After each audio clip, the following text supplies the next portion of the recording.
Bom dia, irmãos, paz do Senhor. Saindo de um resfriado, para variar. Vamos abrir nossas Bíblias. Carta de Paulo aos Colossenses, capítulo 1.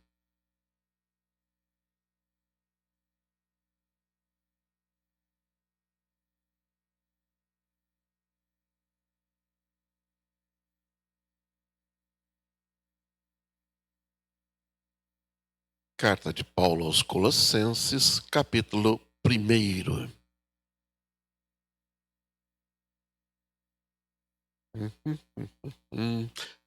Vamos começar pelo verso 9 até o 23. Diz assim a palavra de Deus: Por esta razão, também nós, desde o dia em que o ouvimos, não cessamos de orar por vós e de pedir que transbordeis de pleno conhecimento da sua vontade, em toda a sabedoria e entendimento espiritual, a fim de viverdes de modo digno do Senhor, para o seu inteiro agrado, frutificando em toda boa obra e crescendo no pleno conhecimento de Deus, sendo então fortalecidos com todo o poder, segundo a força da sua glória, em toda a perseverança e longanimidade, com alegria, dando graças ao Pai, que vos fez idôneos à parte que vos cabe da herança dos santos na luz. Ele nos libertou do império das trevas e nos transportou para o reino do Filho do seu amor, no qual temos a redenção, a remissão dos pecados. Esta é a imagem do Deus invisível, o primogênito de toda a criação, pois nele foram criadas todas as coisas, nos céus e sobre a terra, as visíveis e as invisíveis, sejam tronos, sejam soberanias, quer principados, quer potestades. Tudo foi criado por meio dele e para ele. Jesus é antes de todas as coisas. Em Jesus, tudo subsiste. Jesus é a cabeça do corpo da igreja. Jesus é o princípio, o primogênito de entre os mortos, para em todas as coisas ter a primazia. Porque aprouve a Deus que nele residisse toda a plenitude, e que, havendo feito a paz pelo sangue da sua cruz, por meio dele, reconciliasse consigo mesmo todas as coisas, quer sobre a terra, quer nos céus. E a vós outros, também que outrora eres estranhos e inimigos do entendimento pelas vossas obras malignas, agora, porém, os reconciliou no corpo da sua carne, mediante a sua morte, para apresentar-vos perante ele santos, inculpáveis e irrepreensíveis. Se é que permaneceis na fé, alicerçados e firmes, não deixando afastar da esperança do evangelho que ouvistes e que foi pregado a toda criatura debaixo do céu, do qual eu, Paulo, me tornei ministro. É um texto, particularmente, eu acho muito bonito esse texto, dessa carta de Paulo aos irmãos colossenses, né? Mas é isso, né? Então, nós vamos fazer uma exposição desses versículos, né? E o propósito que, ao expor esse texto, é apresentar à igreja o tema, a supremacia de Cristo. Jesus Cristo é o tema central da Bíblia. Jesus Cristo é o tema central da carta aos Colossenses. Ele é o Cristo exaltado, o Criador e o mantenedor de todas as coisas. Ele é tudo em todos. Então, se você tem Jesus, você tem tudo. você tem tudo. Se você não tem Jesus, você não tem nada. Você não tem nada. E essa carta foi escrita justamente para enfrentar um problema que estava surgindo naquela igreja. E essa igreja que não foi ali plantada por Paulo, né, mas por Epáfras, né? A igreja estava na cidade de Colossos, uma cidade pequena, né? E havia um movimento na época chamado gnosticismo, que misturava filosofia, ascetismo, misticismo com princípios humanos, né? E aí é interessante perceber que eles sempre defendiam Jesus Cristo, mas mais alguma coisa. Para eles, Jesus não fazia a obra completa, né? Não fazia a obra completa, né? Então Paulo vai mostrar a supremacia da pessoa de Jesus, né? Ele vai mostrar que, embora a pessoa e a obra de Jesus Cristo tenham sido atacadas no passado e continuem sendo atacadas hoje, Cristo permanece supremo. Ele reina, é soberano e é suficiente. E é suficiente. Né?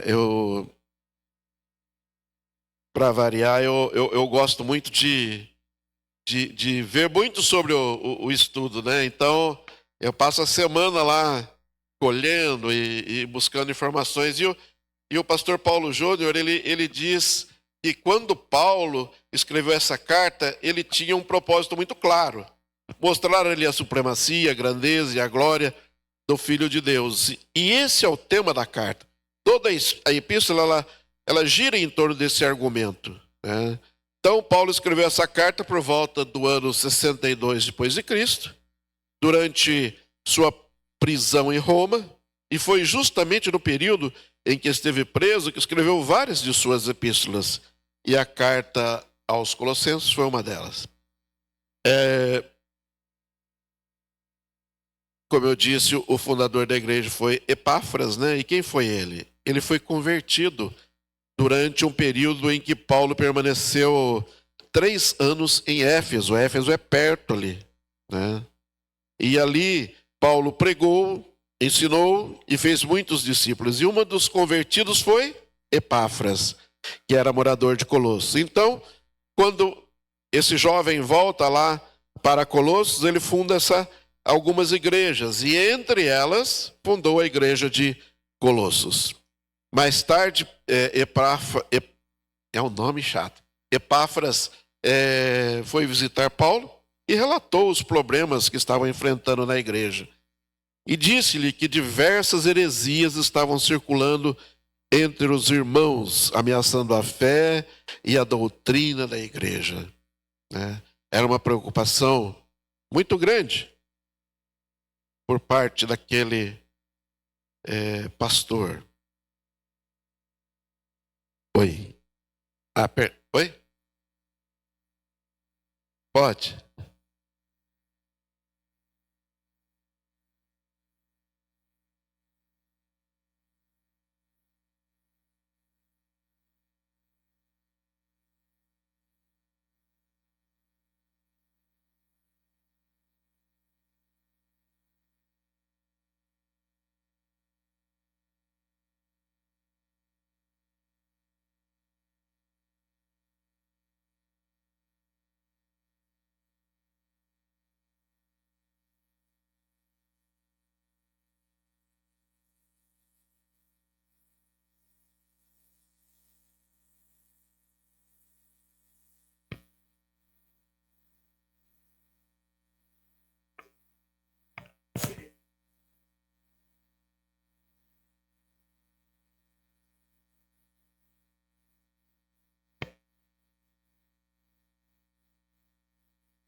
Sim.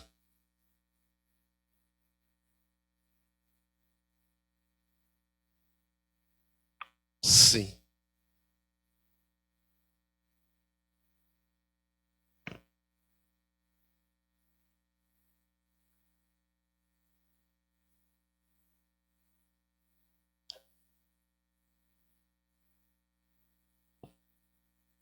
Eu vejo da seguinte forma, eu penso que, a priori, é a fé. É a fé. Mas, como você vai falar da fé para aquela criança que a missionária que estava na África, ela viu comendo um plástico para matar a fome? Entende? Eu vejo assim, quando você ama o ser humano de forma integral.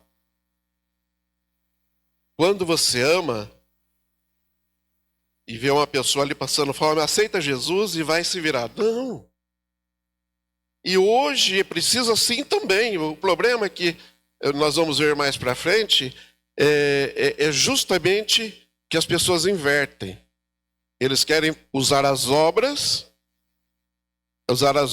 como uma maneira de você trazer a pessoa para si, e a salvação muitas vezes fica em segundo plano.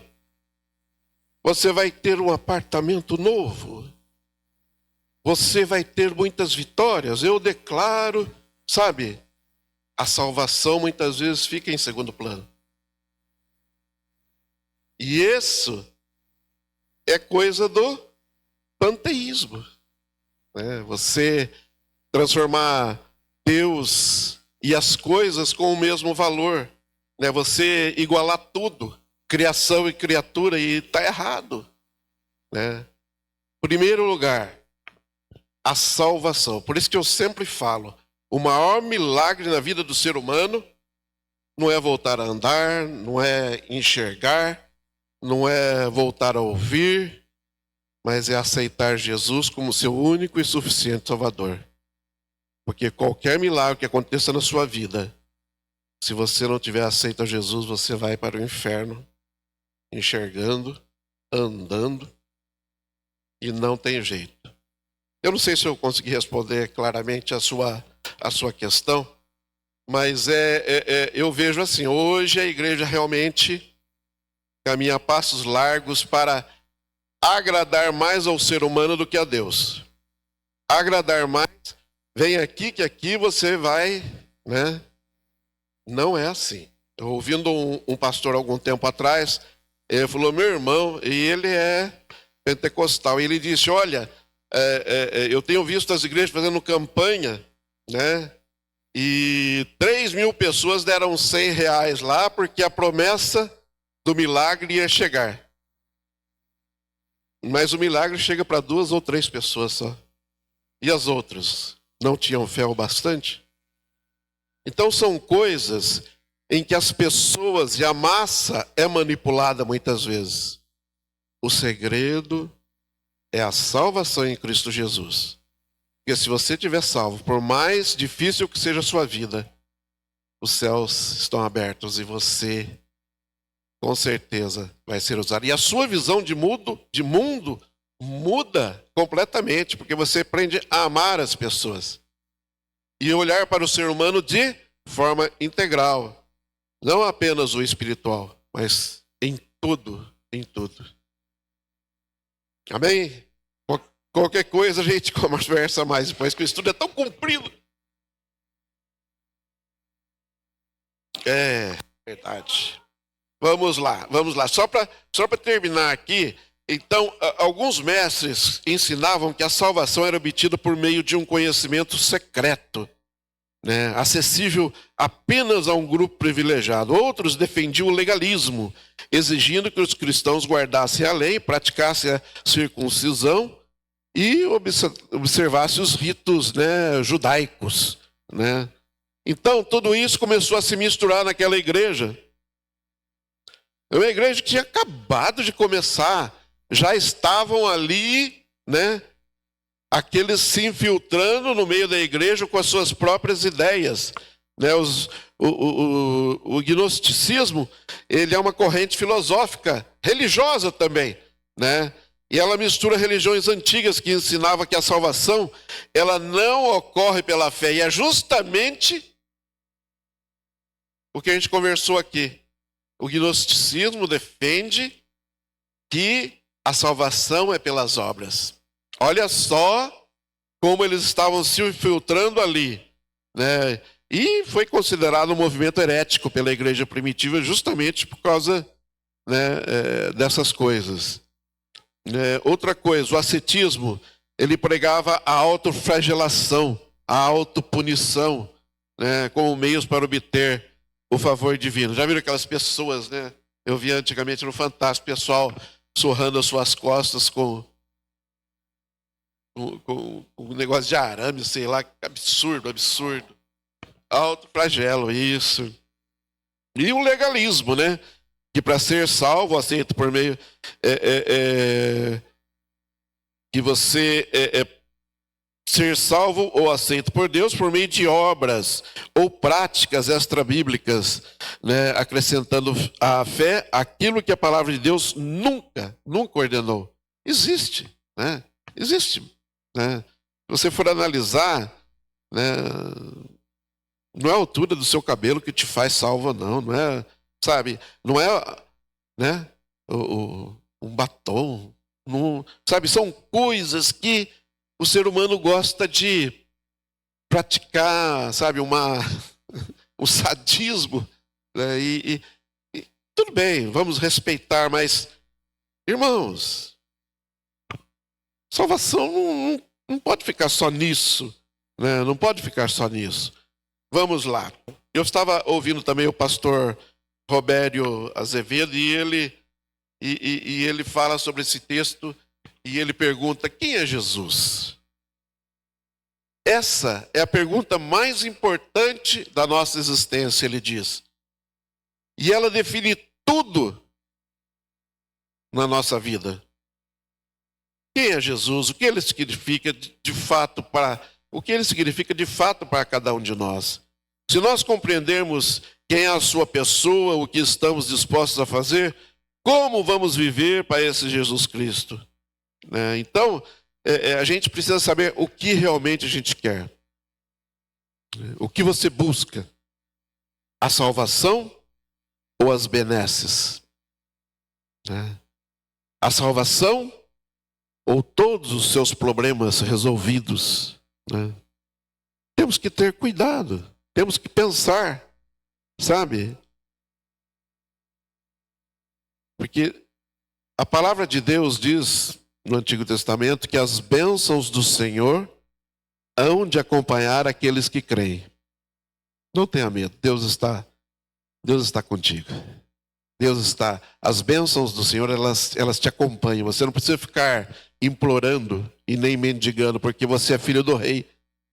Eu nunca vi filho de rei pedindo esmola, e às vezes a gente vê tanta gente, né, tão desesperada e se dizendo crente, né? As bênçãos do Senhor hão de seguir aqueles que creem. Então, para o nosso estudo, nós lemos o texto e vamos fazer assim, porque o texto é do 13 ao 23. Eu li antes porque eu acho aquele texto muito, muito bonito, mas do 13 ao 23 nós vamos encontrar as três divisões.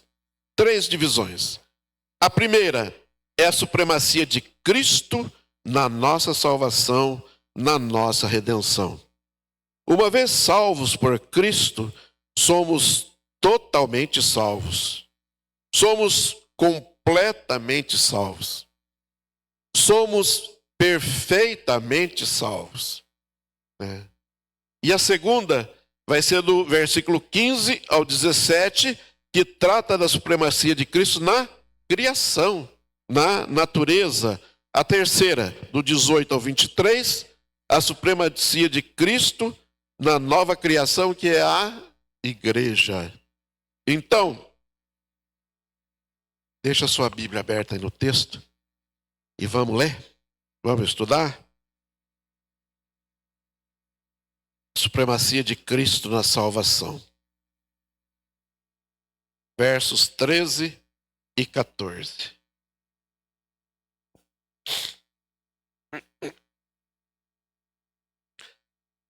Ele nos libertou do império das trevas e nos transportou para o reino do Filho do seu amor, no qual temos a redenção, a remissão dos pecados.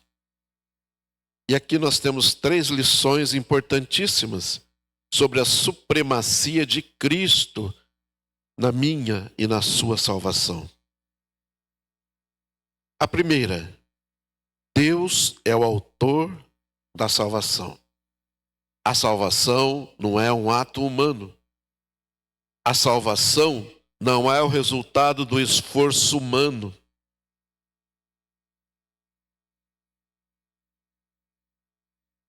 Vou de joelho até a Aparecida. É impossível não ser salvo depois dessa.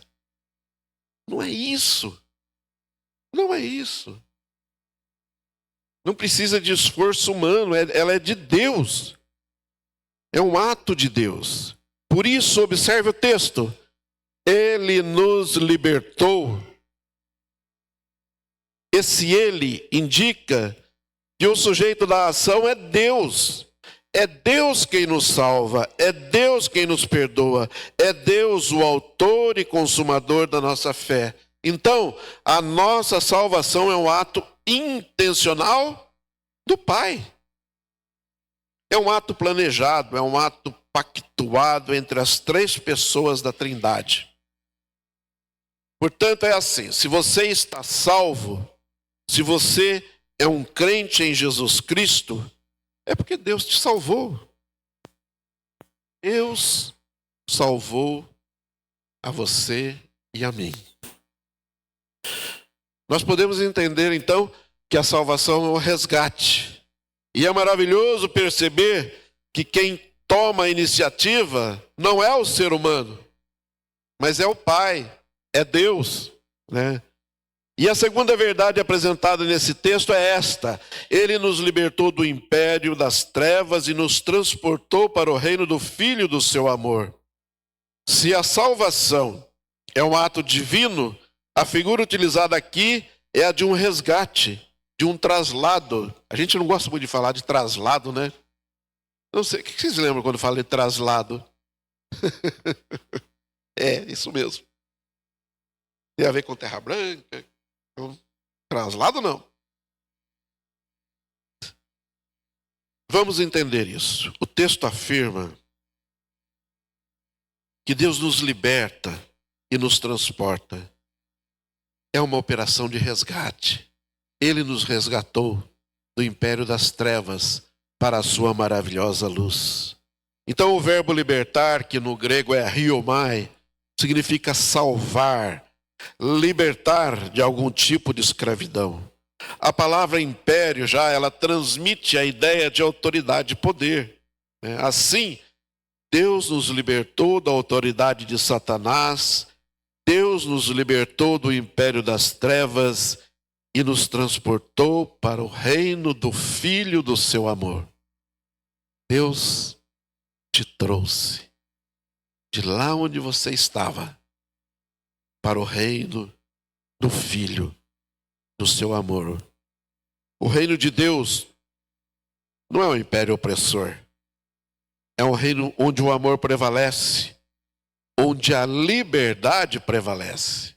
A liberdade de servir a Deus, de buscar a Deus.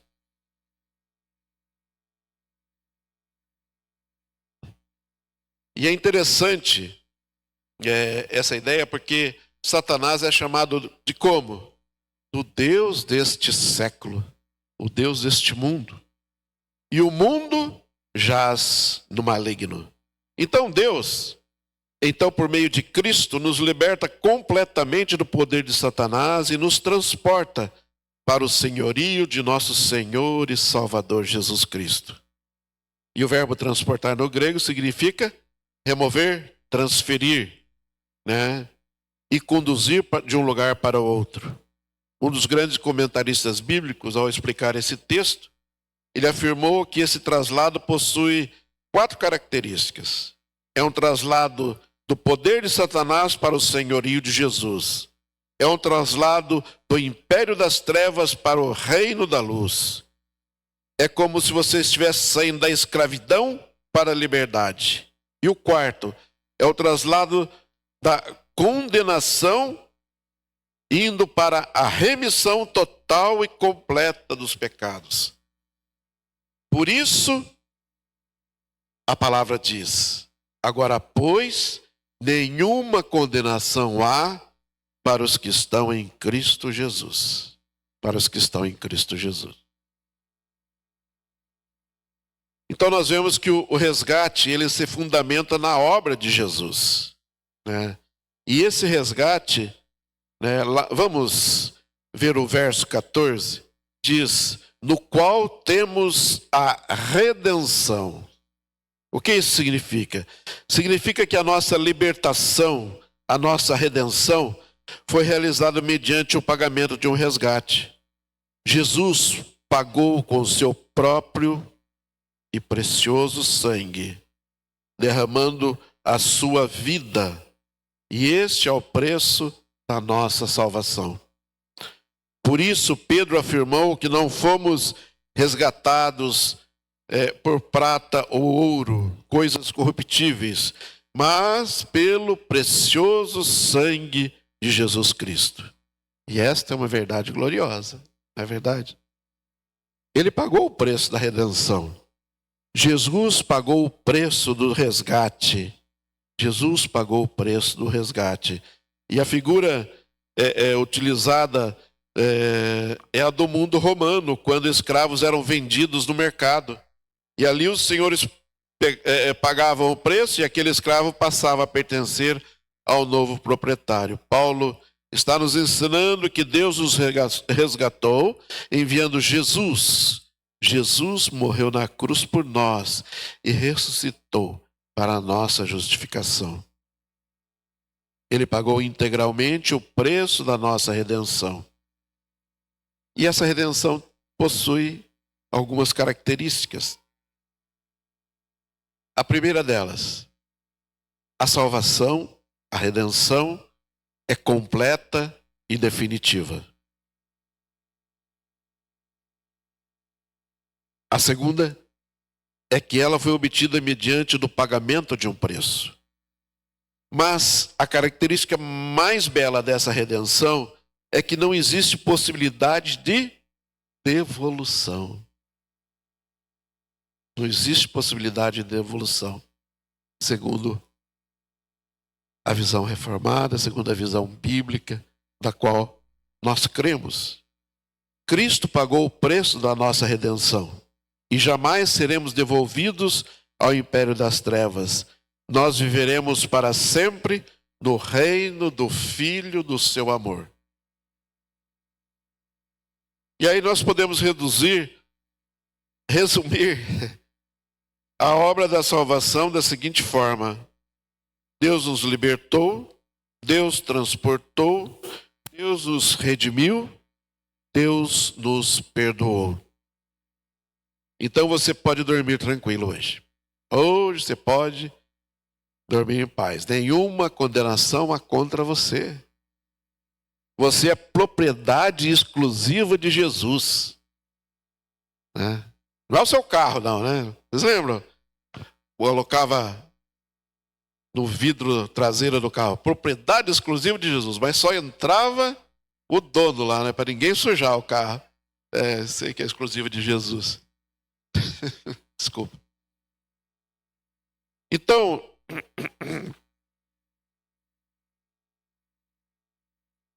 nós vamos aí para os versículos de 15 a 17.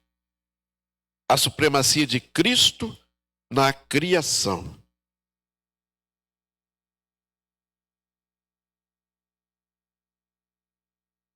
Meu Deus.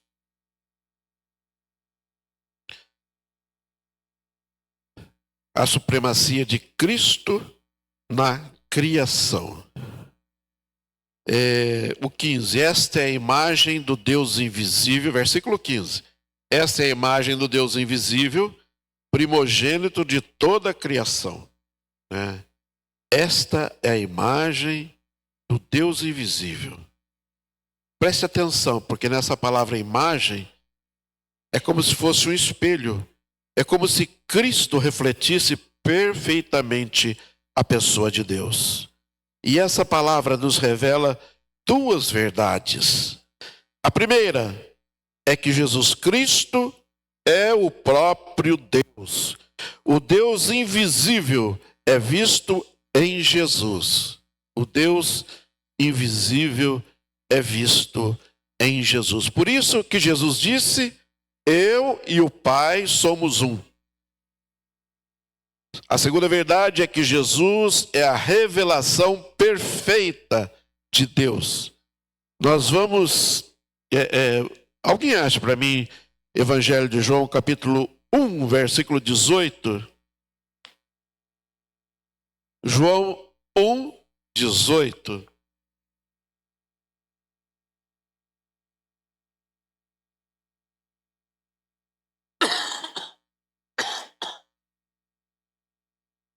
Uma semana de resfriado faz um... Pode.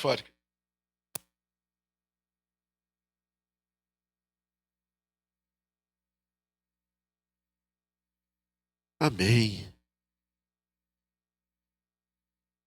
Ninguém jamais viu a Deus. O Deus unigênito que está no seio do Pai é quem o revelou. Então, vou fazer uma pergunta para os irmãos.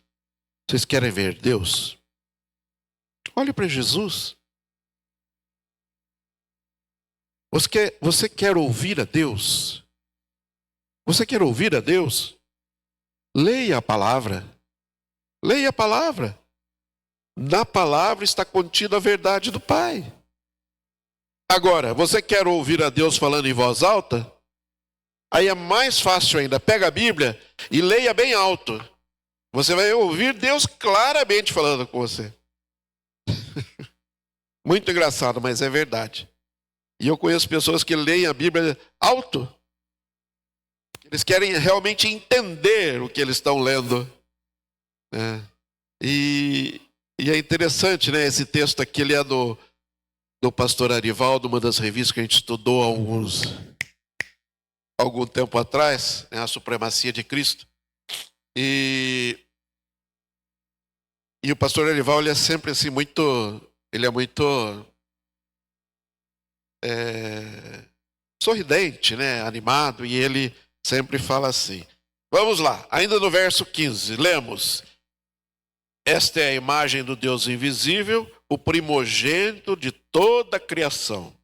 Preste atenção, porque essa expressão primogênito, ela é muito importante.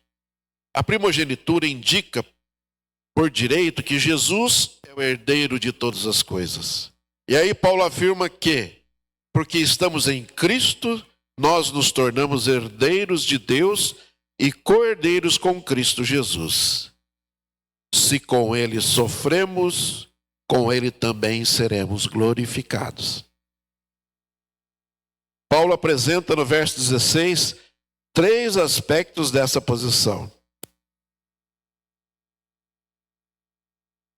Está escrito lá, verso 16: pois nele foram criadas todas as coisas, nos céus e sobre a terra, as visíveis e as invisíveis, sejam tronos, sejam soberanias, quer principados, quer potestades. Tudo foi criado por meio dele e para ele. O que nós vemos aqui? Em Jesus foram criadas todas as coisas, as visíveis e as invisíveis. No princípio era o Verbo estava com Deus e o Verbo era Deus. Todas as coisas foram feitas por intermédio dele. Sem ele, nada do que foi feito se fez.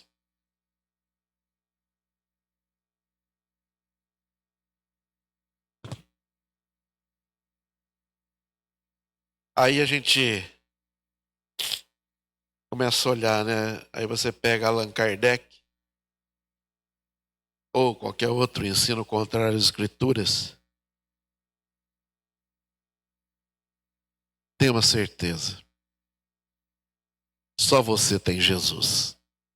Só você tem Jesus. E se nós temos Jesus, nós temos tudo. Nós temos tudo.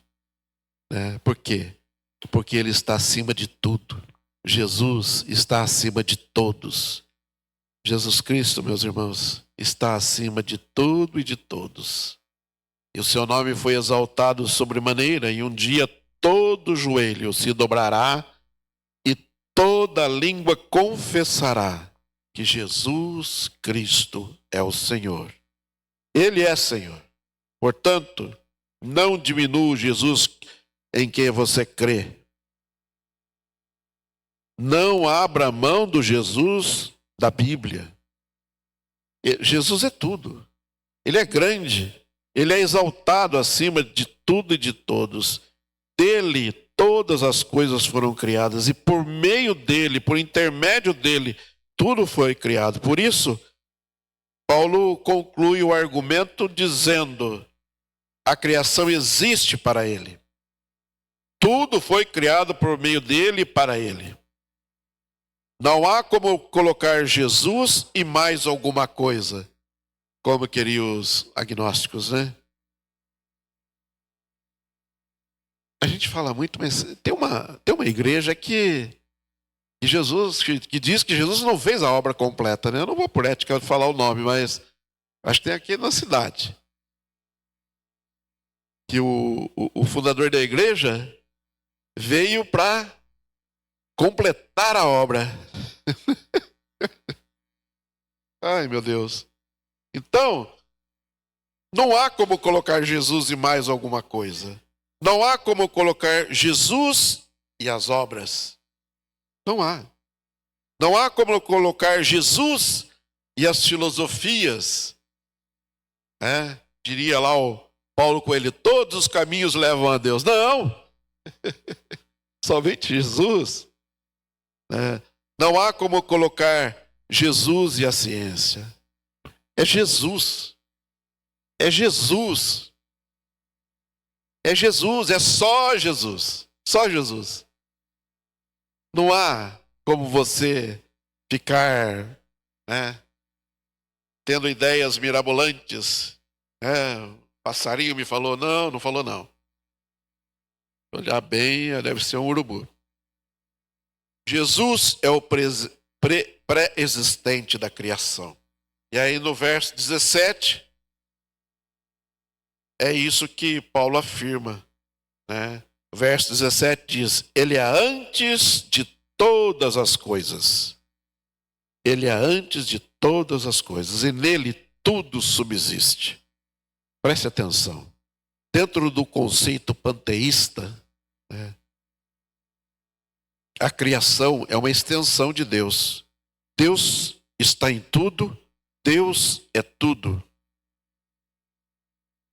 No conceito bíblico não é isso. A criação está separada do Criador. Gênesis, no capítulo 1,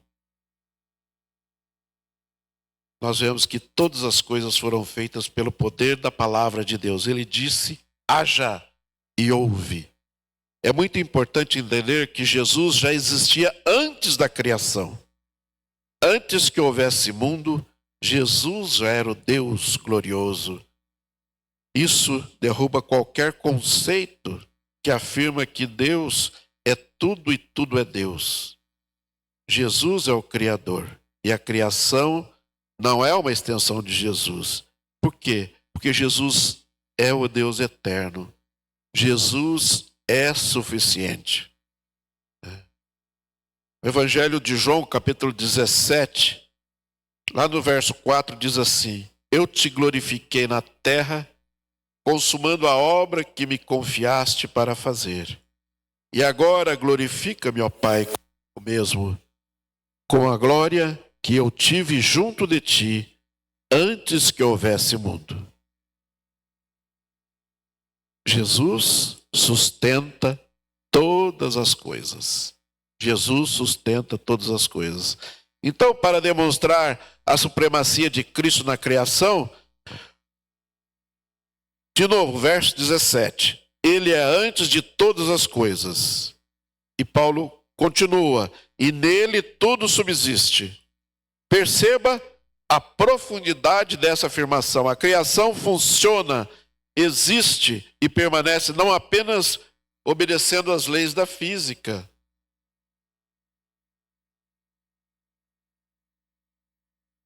O texto é ainda mais forte. A criação ela é preservada e ela é sustentada por Jesus.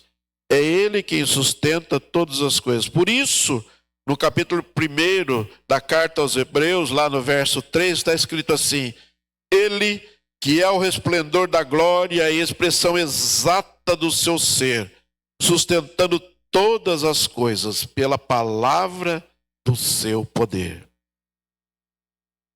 Se você está vivo, se você existe, é porque Deus lhe concede esse privilégio. Glória a Deus por tudo, né? Nós existimos em Cristo Jesus.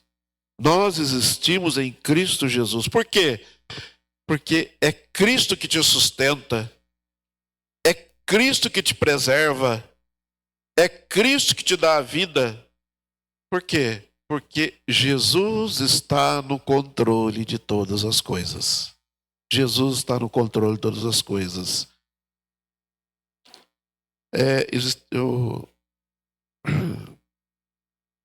Hendrickson declara: é o Filho do amor de Deus que segura em suas poderosas mãos as rédeas do universo e nunca, em nenhum momento, as deixa escapar do seu controle. O livro da história, o livro da criação, com seus 7 selos, está nas mãos do Cordeiro que foi morto. Ele controla a história, ele é o Senhor da história e ele mantém todas as coisas. E ele mantém todas as coisas. Agora nós vamos ver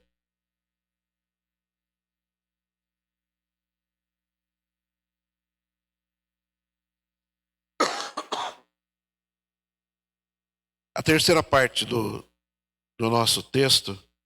Nós vamos falar sobre a supremacia de Cristo na nova criação. Nós vimos a supremacia de Cristo na redenção, a supremacia de Cristo na criação. Agora, então, para concluir o argumento aqui de Paulo, né, Paulo apresenta a supremacia de Cristo na nova criação. E o que é a nova criação, meus irmãos? É a igreja de Deus. Aquele que está em Cristo é nova criatura.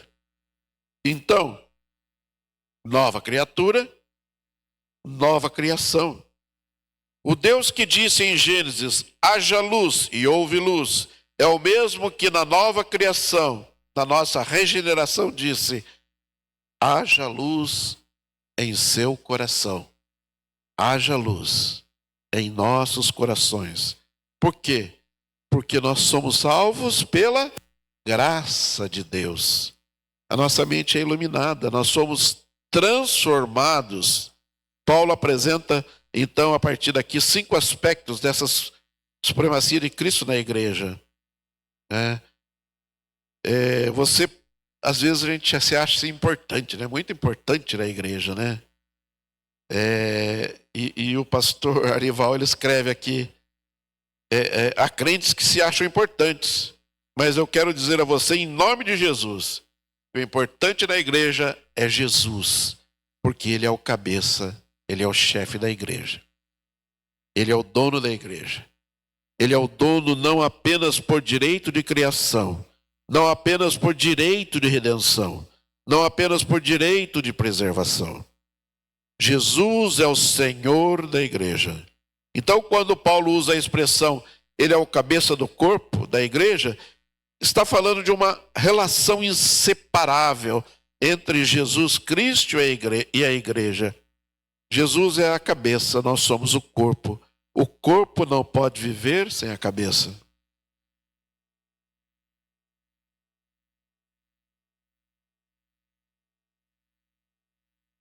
É algo maravilhoso, porque é a cabeça que governa, é a cabeça que dirige, que envia as ordens, que controla todo o corpo. Quando uma pessoa sofre morte cerebral, o corpo deixa de funcionar. Mas Jesus está vivo e Ele tem a sua igreja em suas mãos. nós estamos unidos a Jesus. Na linguagem de João, lá no capítulo 15, ele diz: eu sou a videira verdadeira e meu pai é o agricultor. Então quer dizer que nós somos os ramos. Estamos ligados à videira e recebemos da videira a seiva da vida espiritual. Você recebe de Jesus a força para você permanecer firme, a força para você crescer, a força para você frutificar. Frutificar. Tudo isso porque você está ligado a Jesus. A cabeça da igreja não é um apóstolo, não são pastores. A cabeça da igreja não é o Papa. Jesus é quem governa a igreja, assim como a cabeça governa o corpo humano. E aí o verso 18 nos ensina ainda outra verdade. Ele é a cabeça do corpo, da igreja, ele é o princípio. E essa é uma verdade maravilhosa. E o que significa isso? Significa que Cristo é o princípio da igreja. Em outras palavras, a causa e a razão da existência da igreja é Jesus Cristo. A igreja só existe por causa de Cristo. Por isso, Jesus Cristo é o fundamento da igreja. É o fundamento da igreja.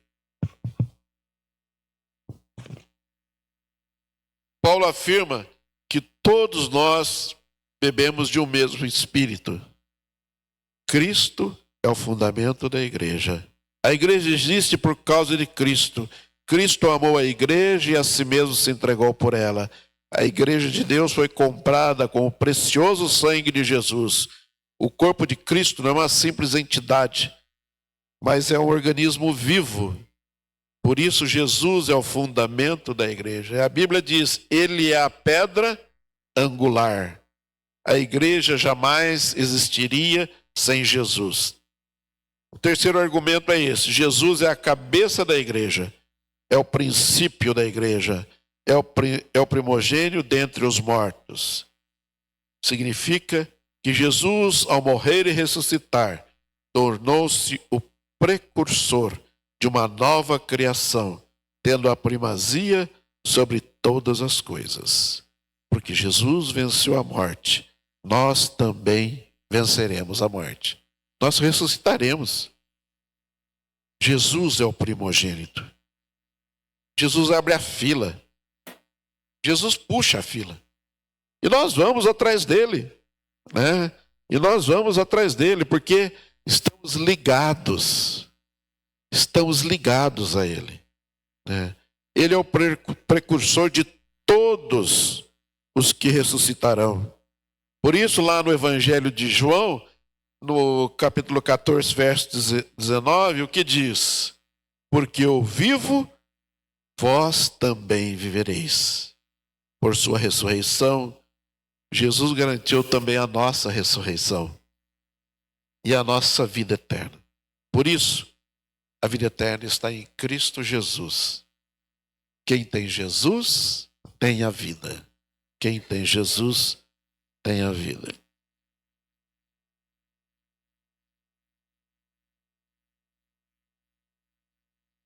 Quem não tem Jesus, não tem nada.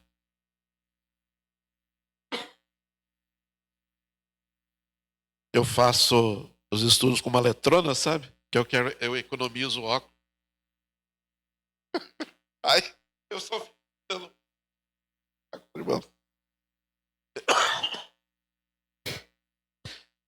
Cristo é a residência de toda a plenitude de vida.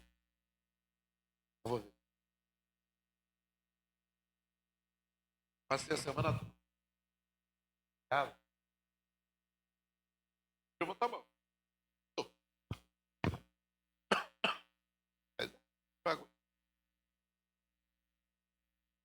Cristo é a residência de toda a plenitude divina. O quarto argumento da supremacia de Cristo na igreja é que Jesus é a residência de toda a plenitude de Deus.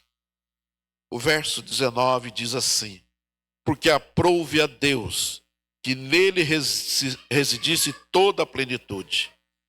toda a plenitude da divindade reside em Jesus Cristo. Ele é a cabeça do corpo da igreja. Jesus é o princípio, o primogênito dentre os mortos. Tudo isso para que em todas as coisas, não apenas algumas, mas em todas as coisas, Jesus seja o primeiro. Jesus tem a primazia. Em Jesus reside toda a plenitude da divindade. Significa que em Jesus nós encontramos o poder de Deus, os atributos de Deus, a glória de Deus. Tudo que pertence a Deus reside no Cristo. E se nós estamos em Jesus, estamos em Deus, participando da sua plenitude. Não precisamos de mais nada, absolutamente nada. Você só precisa de Cristo na sua vida. Não precisa de outro intermediário qualquer. Jesus é suficiente.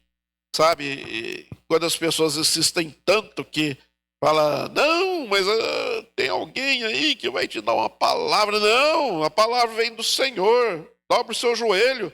Você não precisa de mais nada. Você precisa de Cristo. Ele é suficiente.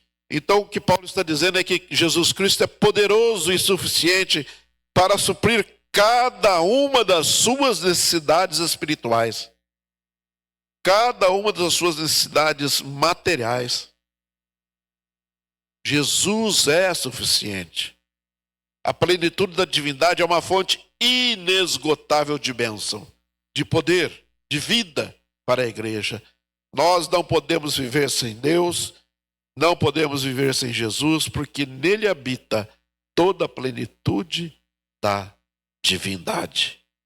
Então, a igreja de Cristo não reconcilia somente a pessoa com Deus, mas reconcilia todas as coisas, todas as coisas.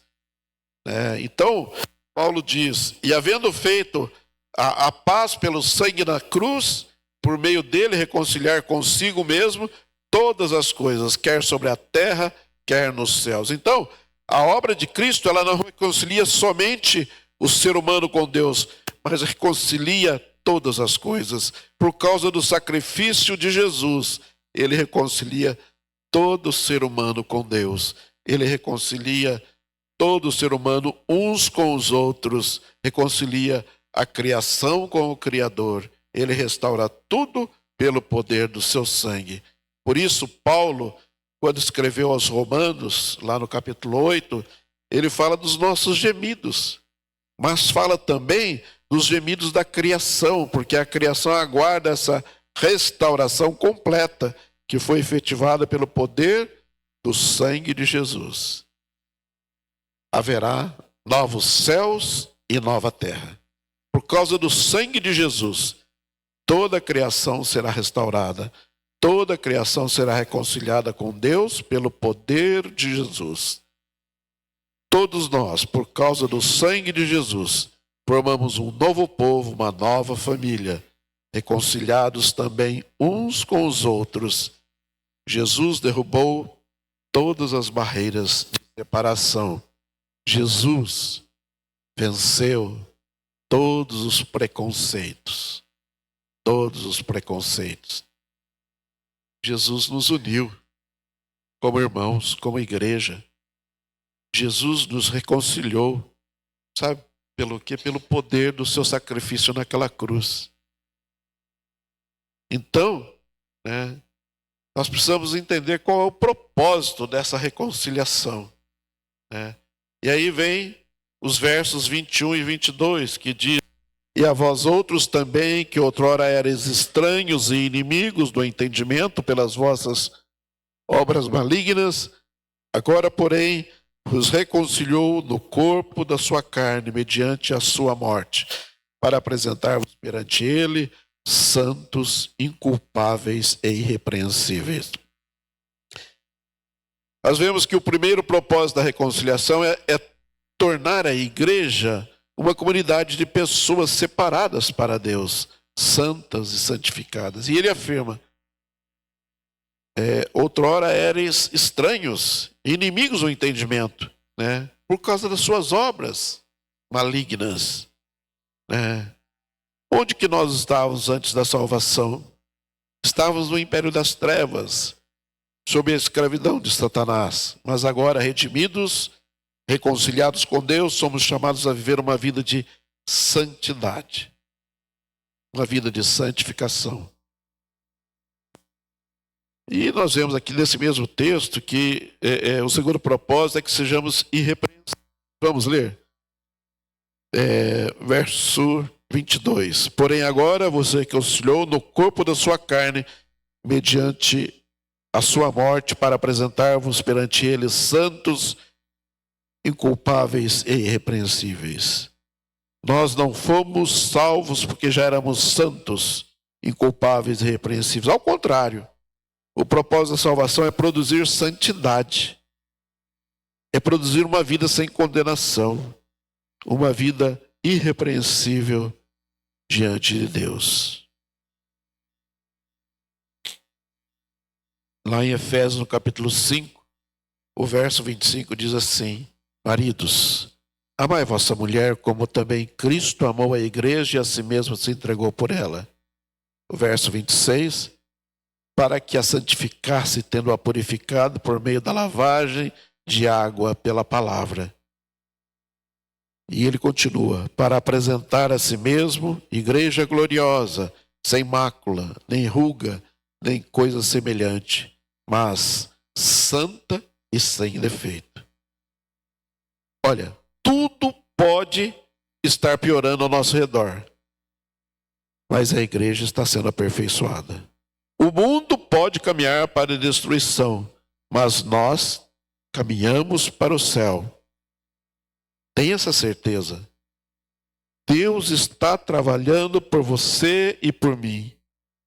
Seja nas lutas, seja nas provas, a igreja continua caminhando, sempre recebendo o cuidado especial de Jesus, que tem a primazia.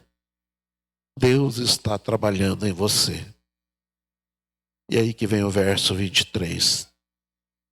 Se é que permaneceis na fé, alicerçados e firmes, não vos deixando afastar da esperança do evangelho que ouvistes e que foi pregado a toda criatura debaixo do céu, e do qual eu, Paulo, me tornei ministro.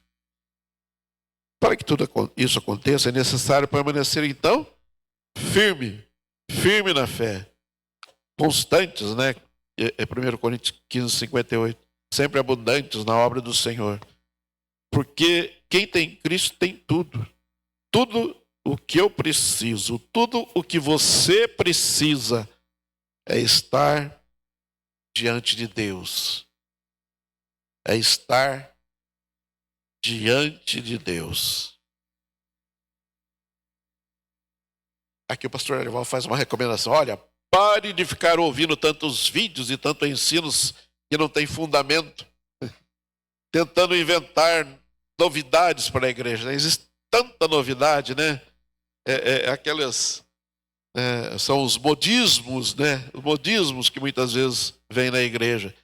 E pare também de viver se culpando, pensando que ainda falta alguma coisa. Em Cristo Jesus, tudo está consumado, tudo está pronto. Tudo está pronto. Aqui vão 3 grandes verdades.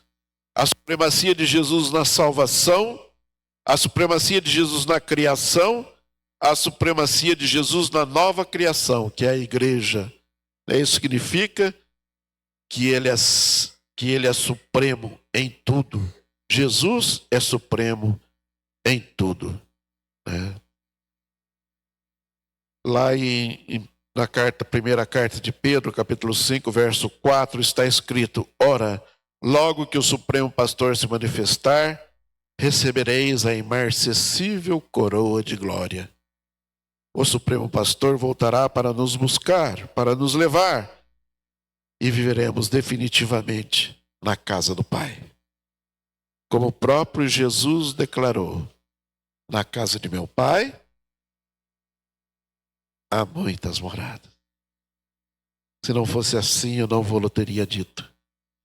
Eu vou preparar-vos lugar, e quando tudo estiver preparado, voltarei para te buscar, para que onde eu estou, estejais vós também. Nós somos uma igreja desejada. Nós somos uma igreja amada por esse Cristo, esse Supremo Pastor. Às vezes o que a gente precisa é receber uma overdose de Jesus.